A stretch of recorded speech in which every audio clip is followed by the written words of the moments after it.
Hi guys, I'm Laura Vitale. On this episode of Laura in the Kitchen, I want to show you how to make your very own waffle cones. Now I know and I don't expect you to make these on a daily basis, but if you want a fun project to do with your kids or you have, a free afternoon, I figured this is a really fun project and it's a really great treat once in a while. But by no means do I make homemade waffle cones every time I want to eat ice cream. I'm not that crazy.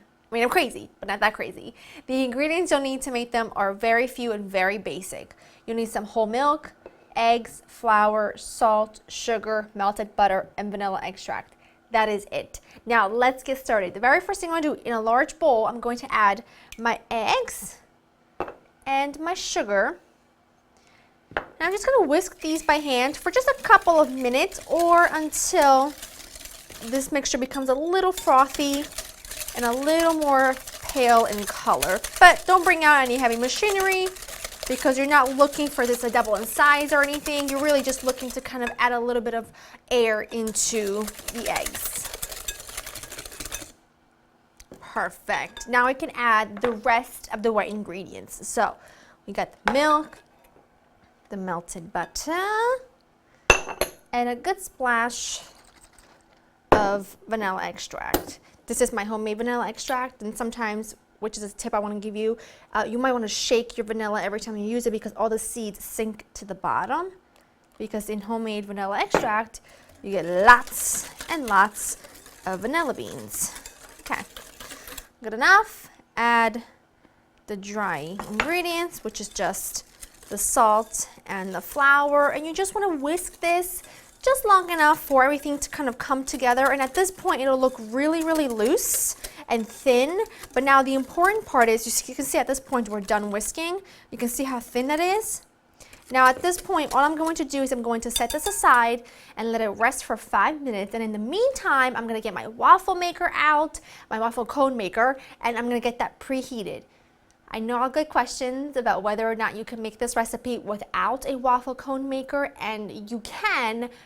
There's lots of great tutorials online, I'm sure, showing you how to do it with a skillet, but homegirl can own up to when things don't work. And I have tried to make this on a stovetop in a nonstick skillet, and they just don't work for me. They don't crisp up at all. They still taste delicious, but they just don't crisp up. So I just found that it's better to just throw in the towel of doing it any other way than using a waffle cone maker, because like I said, I failed. I have failed many, many attempts. So I'm gonna get that, and I'm gonna get it preheated. All right, so I've got all my tools ready. Now I've got my waffle cone maker, and your waffle cone maker should come, it should come with this guy as well. This is sort of that you can form the actual waffle cones, so that's ready to go. I have a wire rack here, and I also have a plate with a clean kitchen towel, and also very important, a kitchen timer. I'm using my phone because it's the only thing I can bring right here close to me, because this is what's really important. And I want you to know this so that you don't get disappointed when you're making this recipe.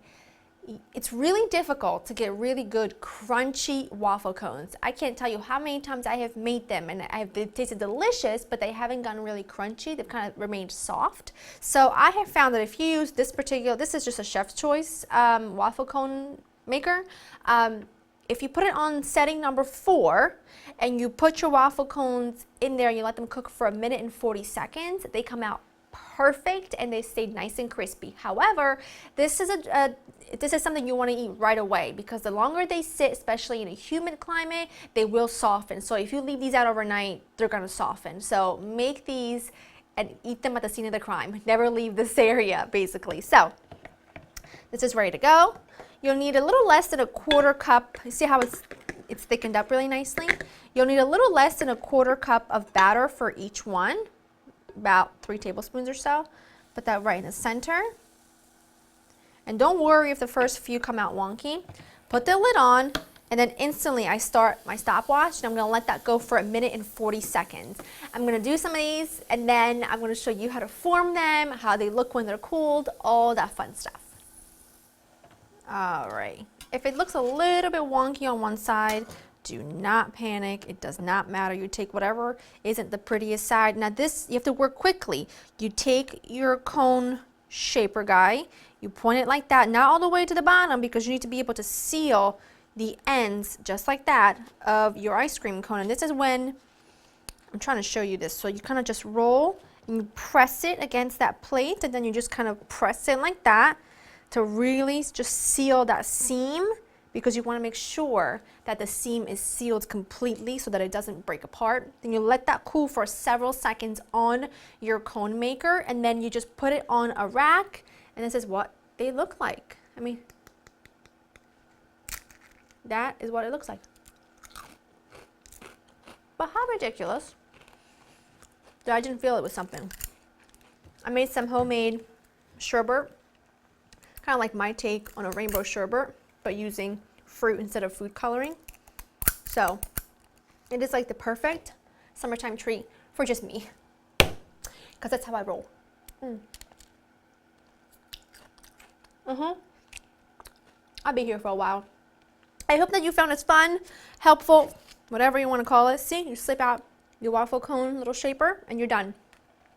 I am going to continue to make the rest of my waffle cones. If you have some spare time this weekend, get in the kitchen, make some awesome homemade waffle cones to serve your awesome ice cream in, and you're going to have the best time with your family doing it. I hope you've enjoyed spending time with me. I will have the breakdown, including the temperature of your waffle, of this particular waffle maker, and everything that I've mentioned today. I'll have the breakdown and the recipe on my website. Hope you've enjoyed spending time with me. Happy summer!